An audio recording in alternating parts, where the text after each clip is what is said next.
Olá, tudo bem? Eu sou o Eduardo, sejam bem-vindos a mais um vídeo do canal do Professor Estrada. Nós temos um vídeo por semana, portanto inscreva-se, clique no sininho, curta e compartilhe os nossos vídeos para ajudar a divulgação do projeto. Bom pessoal, estamos aí hoje com a nossa aula 214 do nosso curso Matemática Básica. E hoje, finalmente, aí estamos mudando aí nas aulas anteriores, nós estávamos vendo aí, terminamos sistemas lineares, né? Começamos lá com matrizes, determinantes, sistemas lineares. E fora todos os outros conteúdos que nós vimos, e na aula de hoje nós vamos começar aqui uma playlist nova, que é a playlist Fundamentos de Geometria. Bom, essa playlist Fundamentos de Geometria nós vamos fazer algumas aulas neste momento. A partir de então nós vamos entrar em geometria plana. E aí futuramente nós vamos voltar para essa playlist de Fundamentos de Geometria. Então nós vamos fazer algumas aulas desta playlist e futuramente nós vamos retornar a ela, né? Então nós estamos indo um pouquinho para a geometria agora, né? Na verdade estamos caminhando para a geometria. Mas ainda temos coisas na área de álgebra também ainda a estudar para completar o nosso curso de matemática básica, né? Mas estamos caminhando. A ideia de migrar para a geometria nesse momento é porque o que nos resta na parte de álgebra, em nível de ensino médio e concursos, depende em grande parte de geometria. Por exemplo, se nós formos para a parte de trigonometria, nós precisamos de funções trigonométricas, nós precisamos desta parte, que é a parte de análise matemática, aí no caso, né? Nós precisamos dessa parte geométrica. Se nós formos para a parte de números complexos, precisamos dessa parte de geométrica. Depois nós temos a geometria analítica, a geometria espacial, enfim. É importante que nós agora trabalhemos aí com a geometria. Bom, qual que é a ideia de começar pelos fundamentos de geometria? Nós vamos ter que começar por este básico, né? Eu gostaria de, antes de mais nada, indicar este vídeo que está aqui. Estou colocando o card aqui do vídeo. Vocês podem clicar aqui neste link, né? Que vocês vão poder ver um vídeo que eu já postei há um bom tempo no canal aí, que se chama O que é matemática, né? Eu falo da estrutura da matemática como um todo. Tem a ver aí com esta aula de fundamentos de geometria, né? Que, na verdade, todos os assuntos dentro da matemática, eles têm essa estrutura que a gente comenta aí nesse vídeo que eu estou colocando aqui para vocês, tá? Então, recomendo fortemente que assistam esse vídeo. Mas vamos passar um resumo do que nós vimos nesse vídeo e também o que nós precisamos dessa parte de fundamentos de geometria, em particular na aula de hoje, né? Bom, a estrutura da matemática, como nós já comentamos nesse vídeo, volta e meia nós comentamos novamente e vamos comentar agora mais uma vez, é o seguinte: a estrutura da matemática, nós temos o seguinte, como é que nós construímos a matemática, né? Nós adotamos certas verdades sem questionamento, né? Essas verdades que nós adotamos sem questionamento recebem o nome de axiomas ou postulados. Então são verdades. Então, axiomas ou postulados são verdades que nós aceitamos sem questionamento. A partir daí é que nós vamos construindo. Agora, é claro que nós não podemos assumir qualquer verdade assim. A ideia é que essas verdades que nós aceitemos sejam minimamente coerentes, né? Que elas não tenham contradição, né? Que uma não implique na outra, né? Porque se uma verdade desta que nós assumimos implica em outra, então significa que esta outra verdade nós podemos descartar, porque aquela primeira verdade que nós assumimos, ela já implica naquela outra, então nós não precisamos dessa outra, né? Enfim, quer dizer, tem que ser um conjunto mínimo possível. Além disso, o que nós temos? Nós temos definições. Nós temos definições que são objetos que nós vamos definindo dentro de uma teoria, né? Coisas que nós dizemos, este objeto X significa isso, isso e isso, né? E além disso, nós temos a ideia de conceito primitivo, né? Conceito primitivo seriam como se fossem definições, né? Como se fossem objetos que não tem como a gente esmiuçar em palavras, não tem como dizer em palavras o que é, né? Por exemplo, a gente já estudou no nosso curso aqui o conceito de conjunto, né? O conceito de conjunto é um conceito primitivo, né? O conjunto, nós não conseguimos definir o que é um conjunto, nós simplesmente temos a noção do que é um conjunto. A partir desses conceitos primitivos e das definições e dos postulados ou axiomas, né, que são as verdades básicas que nós assumimos como verdadeiras, né? Desde que elas sejam coerentes e tal. A ideia é que sejam coerentes. Também não se pode mostrar que são coerentes, infelizmente. A partir disso tudo, nós vamos construindo os resultados que são demonstrados. Aí sim nós vamos demonstrando os resultados e a partir daí vai se construindo o prédio, né, daquela teoria, da matemática, enfim. A partir desses tijolinhos aí, que são as definições, os axiomas, os postulados, né? Os conceitos primitivos, nós vamos construindo esse prédio. E aí vai tomando o tamanho que nós conhecemos hoje, né?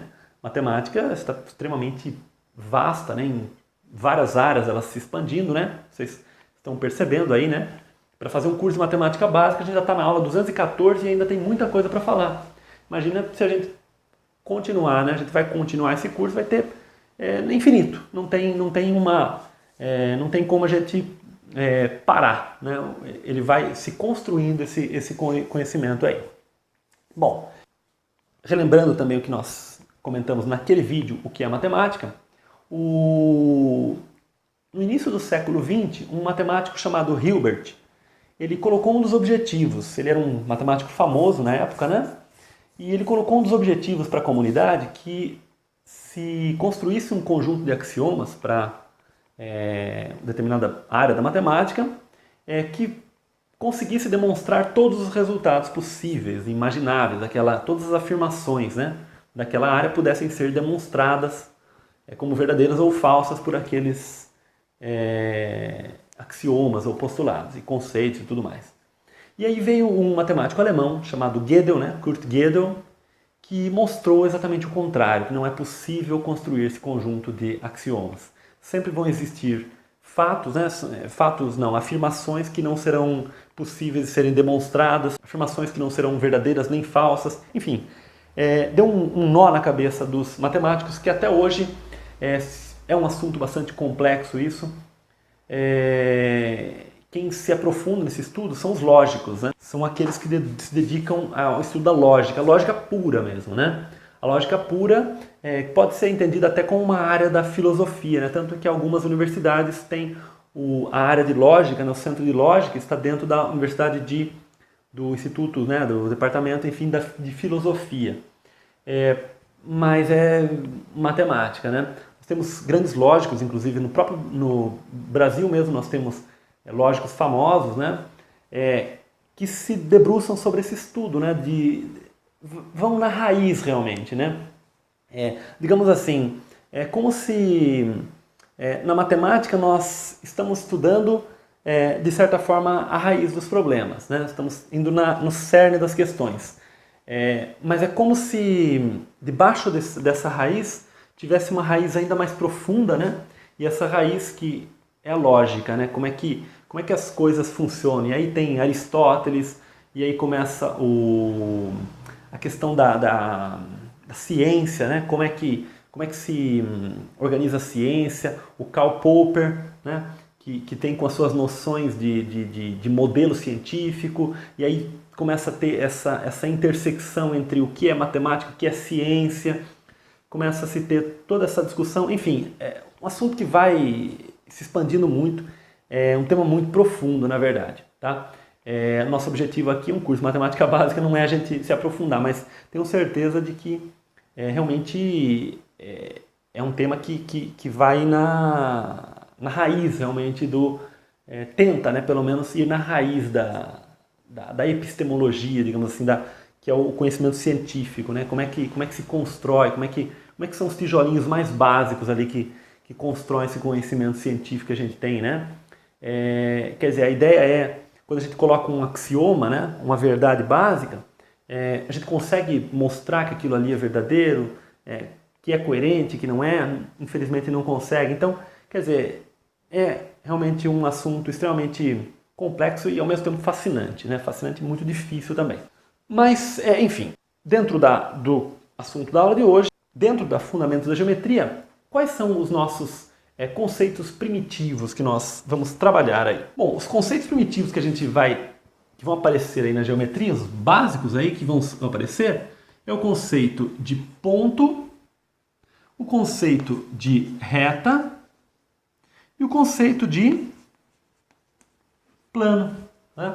Um ponto, nós temos uma representação para um ponto, né? Um ponto, representação para um ponto é um pontinho, uma bolinha aí, né?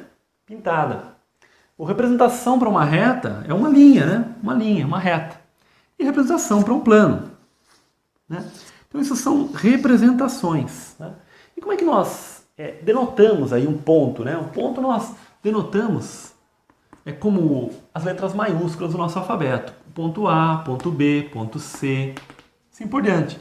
Reta nós usamos as letras minúsculas, reta R, reta S, reta T, assim por diante. Letras minúsculas, tá? Do alfabeto. Poderia ser A minúsculo, A, B, C também, né? Mas minúsculo. Coloca R, né? Porque é reta, né? E plano, mesma coisa. A gente chama um plano de plano alfa, plano beta, plano gama. Enfim, para plano a gente usa as letras gregas, né? Do alfabeto grego, as letras minúsculas do alfabeto grego. Minúsculas do nosso alfabeto para reta e maiúsculas para ponto. Algo importante aqui, esses são conceitos primitivos, né? Quer dizer, a gente não consegue definir o que é um ponto. Se a gente pegar um livro mais antigo, né? O livro matemático mais famoso da história, que é o livro dos Elementos de Euclides, né? Que nós já comentamos esse curso em outras oportunidades. Ele tenta até, nesse livro, definir o que é um ponto, definir uma reta, definir um plano. Mas acaba sendo uma definição redundante, uma definição que acaba, né? É como quando nós falamos em conjunto, nós falamos o seguinte, para definir conjunto, então, para falar um conjunto de elementos, a gente fala, é uma porção de elementos, ou é uma seleção, uma coleção de elementos. Mas, enfim, a gente acaba remetendo a outras palavras que acabam não tendo uma definição. Então, não vale, né? Eu dizer que um ponto é um tiquinho de nada, por exemplo, aí eu estou usando um outro conceito. Eu falar que uma reta é uma linha, aí eu estou usando o conceito de linha. Eu falar que é uma chapa, também eu estou usando o conceito de chapa, sei lá, né? Estou inventando aqui alternativas, mas de fato não tem como definir. Então são conceitos primitivos. É como se nós soubéssemos o que isso é, né? É como se isso existisse no mundo das ideias, né? O Platão falava muito nisso aí, né? A questão do mundo das ideias, né? Como se isso existisse no mundo das ideias, né? Como uma criança, por exemplo, já nascesse sabendo o que é um ponto, nascesse sabendo o que é uma reta, nascesse sabendo o que é um plano. Mas enfim, a gente tem uma ideia de um ponto, né? A gente pode pensar na ideia. Por exemplo, um ponto, a gente pode pensa num grão de areia, por exemplo, né? Só que um grão de areia ainda tem uma dimensão, né? Então a gente vai quebrando esse grão de areia até chegar ao ponto. Quer dizer, uma coisa diminuta, minúscula, né? Não tem dimensão. Isso a gente pode dizer. Uma reta, a gente pode pensar o quê? No fio de cabelo, por exemplo, né? Nesta linha da lousa aqui, por exemplo, né? Só que infinitamente, né? Ela vai infinitamente, ela não tem uma extremidade de um lado e do outro. Depois a gente vai até esmiuçar melhor isso aqui, né? Porque se a gente pegar dois pontos e uma reta, a gente tem um segmento de reta, enfim, tem outros detalhes aí, mas não vamos falar disso nesse momento. E um plano, a gente pode pensar, por exemplo, plano desta lousa, né? Só que o plano também a gente tem que entender que é infinitamente. E essa lousa mesmo, ela não é um plano, é uma representação. O plano, a reta, o ponto são noções abstratas, né? Isso aqui é tudo abstrato. A gente representa com uma bolinha, com uma linha e tal, mas são conceitos abstratos, né? Noções primitivas, tá? Então são as principais noções primitivas aí da geometria plana, fundamentos de geometria. Um detalhe interessante aqui é que o plano, por exemplo, geralmente a gente usa essa figura aqui que futuramente a gente vai chamar de paralelogramo, né? Essa figura aqui, geralmente a gente usa para representar um plano, tá? Dificilmente a gente vai representar um plano desta forma, né? A gente vai representar com essa queda aqui justamente para dar essa ideia de profundidade, enfim, de algo tridimensional, algo nessa linha, né? A gente não vai usar uma coisa desse tipo, não. A gente usa geralmente a ideia de um paralelogramo para representar um plano, né? Uma representação consolidada aí nos materiais e tal. Bom, olha agora que interessante, né? Agora que nós falamos nos conceitos primitivos, ponto, reta e plano, como nós comentamos, são conceitos que nós não conseguimos definir, né? Aí nós temos a ideia de espaço, né? O espaço. O que seria o espaço? Olha só como é que eu coloquei aqui. O espaço é o conjunto de todos os pontos. Veja, note o seguinte, né? Conjunto é um conceito primitivo. Comentei já no início dessa aula, inclusive, que conjunto é um conceito primitivo. Conjunto de todos os pontos. Ponto também é conceito primitivo. Então agora eu usei conceitos primitivos, nós usamos conceitos primitivos para definir o espaço. Então isso aqui passou a ser uma definição. Então isto aqui é uma definição. Então olha que interessante. Espaço, portanto, não é um conceito primitivo. Espaço é uma definição. Tá? Nós conseguimos definir espaço a partir dos conceitos de conjunto e conceito de pontos, os conceitos primitivos, né? Nós usamos então os conceitos primitivos para definir espaço. Então espaço passou a ser uma definição, não é um conceito primitivo. Isso dentro de como é construída a geometria, né? Geometria plana. Alguns autores, alguns materiais, uma linha de pensadores aí, entende que o mais natural, aí já entra um pouco na questão da discussão mais teórica, mais aprofundada, né? Alguns autores, né, alguns pensadores, digamos, eles defendem, na verdade, que o conceito de espaço é que seria um conceito primitivo. E aí, ponto, reto e plano, eventualmente poderiam surgir depois, né? Ou também serem conceitos primitivos, mas defendem que espaço, né? Porque defendem esses autores, né? Esses pensadores, é que a primeira noção que nós temos quando criança, quando nós vamos crescendo, é o conceito de espaço, né? Então é a noção espacial. É uma maneira interessante de pensar também. Mas da maneira que nós estamos construindo, não. O conceito de espaço vai ser uma definição, não um conceito primitivo, tá? Então espaço para a gente é uma definição. Bom, a aula de hoje, vocês devem estar vendo, é carregada de vários conceitos, vários nomes novos aí. Bom, então agora nós vamos começar com os postulados, chamados postulados de existência. Nós vamos ter dois postulados de existência. Postulados, retomando aí, são verdades, né, axiomas que nós aceitamos sem questionamento, tá? Então são verdades básicas, são os tijolinhos básicos da nossa teoria. Então o primeiro postulado da geometria plana é o seguinte: numa reta, bem como fora dela, existem infinitos pontos, né? Então qual que é a ideia, né? Nós temos uma reta que nós podemos chamar de R, né?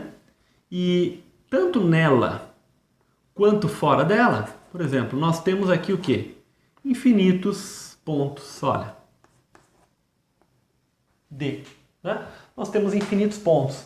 Agora, note um detalhe, né? Este axioma, né? Ele extrapola a geometria plana, porque aqui eu coloquei os pontos fora da reta R, eu coloquei os pontos C e D, mas eu posso ter pontos aqui fora também, por exemplo, um ponto E, aqui fora do plano da lousa, né?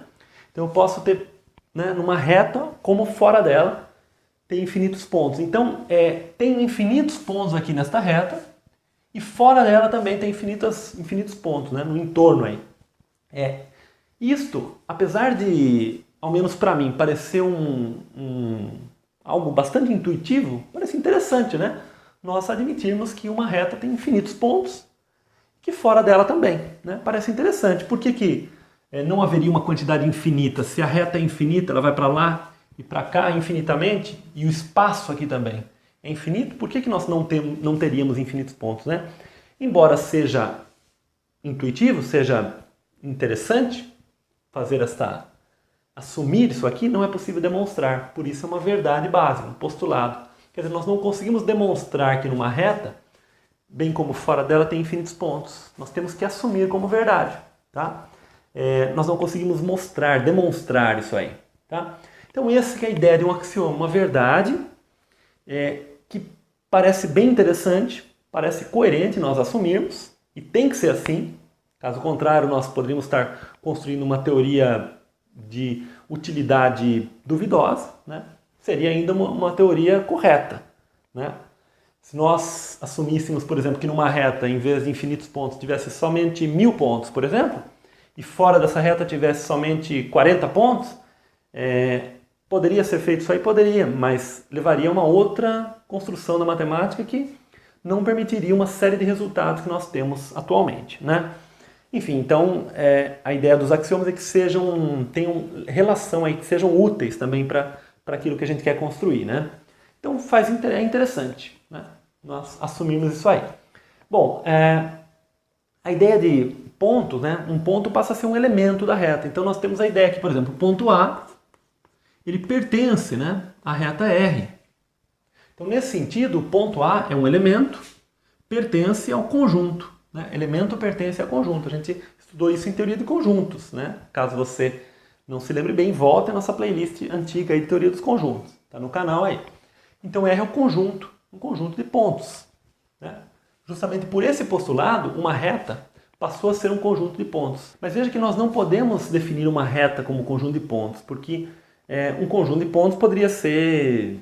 não precisariam estar necessariamente alinhados. Né? Por isso que nós temos que pensar numa reta como um conceito primitivo mesmo. Enfim, o ponto A pertence à reta R, o ponto D ele não pertence à reta R. Né? Então, quer dizer, nós podemos falar em ponto como um elemento que pertence ou não pertence a um conjunto que é a reta, por exemplo. Uma outra ideia interessante é que a gente fala muito em infinitos. Né? O que significa infinitos na geometria? Infinitos na geometria e na matemática, de maneira geral, significa tantos quantos quisermos. Né? Então, por exemplo, temos infinitos pontos numa reta, temos tantos quantos quisermos. Né? Mas esse conceito vai mais além ainda, no caso de uma reta, né?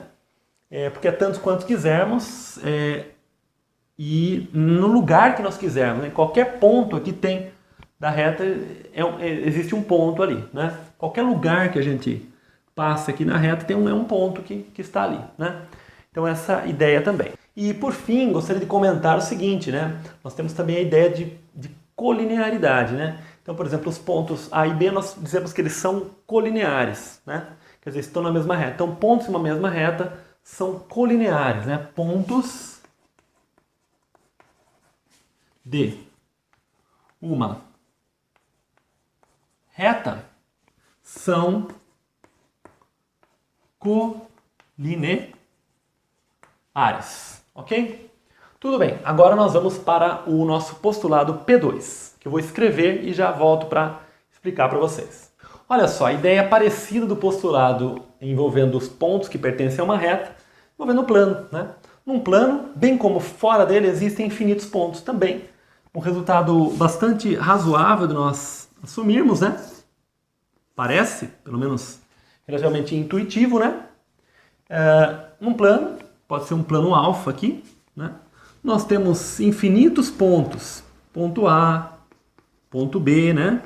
Ponto C, né? E aí nós temos pontos fora desse plano. Como é que nós podemos representar um ponto fora desse plano? Aqui o ponto D, por exemplo, aqui o ponto E, né?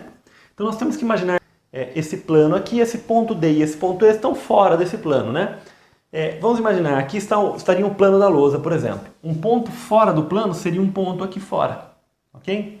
Então, quer dizer, este postulado também nós não conseguimos demonstrar, mas é razoável supor, né? Que nós temos infinitos pontos nesse plano e fora dele também nós temos infinitos pontos. Quer dizer, nós temos uma infinidade de pontos aí, ok?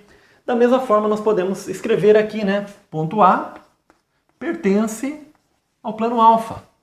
O ponto D, por outro lado, ele não pertence ao plano alfa. Né? Então, quer dizer, esse ponto A pertence ao plano. Então, elemento e conjunto. Né? Um plano passou a ser o quê? Um conjunto de pontos. Tá? Pode ser entendido até como um conjunto de retas também, né? Um plano também. Mas, enfim, assim como nós dissemos que pontos de uma reta são colineares, pontos de um plano vão ser coplanares. Pontos de um plano são coplanares. Ok? Bom, com isso nós fechamos os dois primeiros postulados. Agora, juntando com isso o conceito de espaço, nós tínhamos o conceito, a definição, na verdade, de espaço, né? Espaço. Para espaço, vamos usar uma letra E meio enfeitada assim, tá? Então, espaço. O espaço nós vimos que é o conjunto de todos os pontos possíveis, né? Agora, veja que esse espaço, ele inclui os pontos, mas como pontos colineares são retas, então esse espaço também inclui as retas. E como eventualmente podem aparecer planos também, então esse espaço inclui planos. Então o que acontece? Os conceitos primitivos ponto, reta e plano, eles passam a ser elementos do conjunto maior que é o espaço, né? Então quer dizer, dentro do espaço tridimensional, é claro, né? 3 dimensões, largura, altura e profundidade, nós temos aí pontos, retas e planos como sendo elementos de um conjunto, né? Então veja que a noção de pertencer também é uma noção primitiva, né? E a noção de conjunto também é uma noção primitiva. Então, você vê como os conceitos vão aparecendo aí. Bom, nós acabamos de ver os 2 postulados, que são as verdades que nós aceitamos sem demonstração, de existência. Agora nós vamos ver mais 2 postulados de determinação e com isso finalizar a aula de hoje. Então, postulados de determinação. Os de existência, claro, tem a ver com a existência. Numa reta existem infinitos pontos e fora dela. Num plano existem infinitos pontos e fora dele. Agora, os de determinação são os seguintes. Um envolvendo determinação de reta e o outro envolvendo determinação de plano. Bom, P3. 2 pontos distintos determinam uma única reta a qual eles pertencem. Então, a ideia é a seguinte. Se nós tomamos 2 pontos, A e B, só tem uma reta que passa por esses 2 pontos, né? Só tem uma reta que passa pelos pontos dados, né? A e B. Então, quer dizer, 2 pontos distintos determinam uma única reta R, né? A qual eles pertencem, né? Então, eles vão pertencer. Então, como é que eles determinariam uma reta e estaria fora, eventualmente, o ponto B? Não faria sentido, né? Realmente, eles têm que pertencer, além disso, né? Então, os distintos, eles determinam uma única reta a qual eles pertencem. Enfim, também parece um axioma bastante interessante de se assumir, mas também não tem demonstração. Esta reta, uma vez que nós temos esses pontos A e B, nós costumamos escrever esta reta da seguinte forma. R igual, tomamos o ponto A e B e escrevemos desta forma aqui, com uma setinha em cima, apontando para os 2 lados. Quer dizer, para indicar que ela vem tanto para cá quanto para cá infinitamente, né? Tanto antes do A quanto depois do B infinitamente. Então a reta seria igual, né? Seria exatamente a mesma coisa que isso aqui, né? É só uma notação diferente para a nossa reta, né? Um outro conceito que eu vou aproveitar esse postulado aqui para mostrar é o seguinte, né? Essa notação está dizendo que a reta R, o que é? O conjunto dos pontos que contém o ponto A e o ponto B, né? Por que a gente pode dizer que o conjunto dos pontos que o ponto A e o ponto B é uma reta única? Justamente pelo postulado, né? Porque ele diz que 2 pontos distintos determinam uma única reta a qual eles pertencem. Então, uma vez que nós definimos esses 2 pontos, A e B, nós definimos a reta, nós determinamos a reta, né? Por isso que esta igualdade, ela se aceita, né? Ela é aceita. Agora, é claro, né? Observe que se os pontos forem iguais, se o ponto A é igual ao ponto B, aí não faz sentido dizer que é uma única reta, né? Então, porque aí você tem uma infinidade de retas que passa aqui por esses 2 pontos. Aí não faz sentido, né? Por isso, a importância nesse postulado desse termo distintos, né? 2 pontos distintos determinam uma única reta. Eles têm que ser diferentes, né? Vários desses conceitos, na verdade, a gente usou já na parte de funções. Quando nós construímos os gráficos, nós utilizávamos os pontos no plano, né? Estudamos várias funções, em particular a função do primeiro grau, nós construímos a reta e nós comentamos o seguinte, que dados 2 pontos, nós já estaria determinada a função que passa, né? A função que passa por aqueles pontos, né? Essa ideia da geometria plana, né? Que nós já utilizamos naquele momento, né? Porque se nós pegássemos ali, né, uma função do primeiro grau, né? Nós sabíamos que a função do primeiro grau é uma reta, né? Já sabíamos disso, sabemos já disso. E sabemos que a reta passa por esse ponto e por esse. Então nós sabíamos que a expressão dessa função aqui era única, né? Só tem uma reta que passa por esses 2 pontos. Lá atrás nós estávamos utilizando este postulado, né? Mas sem ainda ter falado explicitamente nisso, né? Enfim, outra coisa que eu gostaria de comentar nesse momento aqui é o seguinte, Quando nós colocamos a seta apontando para os dois lados, nós estamos querendo indicar que a reta é infinita aí dos dois lados, né? Mas nós podemos fazer o seguinte também, né? Nós podemos pegar AB com um traço em cima, né? O que vai ser o AB com o traço em cima? O AB com o traço em cima vai ser somente o segmento que começa em A e termina em B. Quer dizer, então AB com o traço em cima é o segmento. É o segmento do... a gente chama de segmento de reta. Enfim, então nós temos esse conceito aqui também de segmento, né? Então, segmento de reta. Esse conceito também é importante. Vai aparecer bastante aí pra gente daqui pra frente. Bom, pessoal, finalizamos aqui com o nosso P4, né? Também um axioma bastante conhecido aí no nosso dia a dia, né? É verdade mesmo. Porque como nós falamos o seguinte, 3 pontos não colineares determinam um único plano ao qual eles pertencem. Então o P3 nós vimos que ele fala da determinação de reta, né? Que 2 pontos distintos determinam uma reta.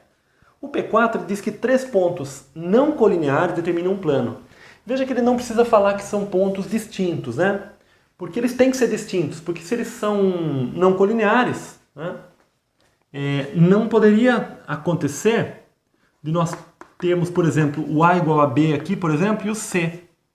Porque nessa situação eles seriam colineares pelo P3. P3 implicaria que eles seriam colineares. Então, em conjunto com o P3, não há necessidade de dizer que eles são distintos aqui no P4, né? Então basta que nós digamos somente que os pontos são não colineares. Então aqui está o A, aqui está o B e aqui está o C. Então esse axioma ele diz o seguinte, que 3 pontos não colineares sempre determinam aqui um plano, né? Então só existe um plano aqui que contém esses 3 pontos. Só existe um plano, o plano alfa aqui, por exemplo, que nós podemos dizer. Aí assim como no caso da reta nós tínhamos essa notação R igual a AB, o plano alfa nós podemos usar os parênteses para escrever assim, alfa A, B, C. Quer dizer, o plano que contém os pontos A, B e C que são não colineares, tá? Esse princípio, esse postulado aqui, ele de certa forma, ele é tão verdadeiro que ele é até utilizado, né? Estou utilizando, inclusive, aqui à minha frente, estou gravando com uma câmera fotográfica. Essa câmera está num tripé, né? Esse tripé, como o próprio nome diz, é um pé para a câmera que tem três pés, né?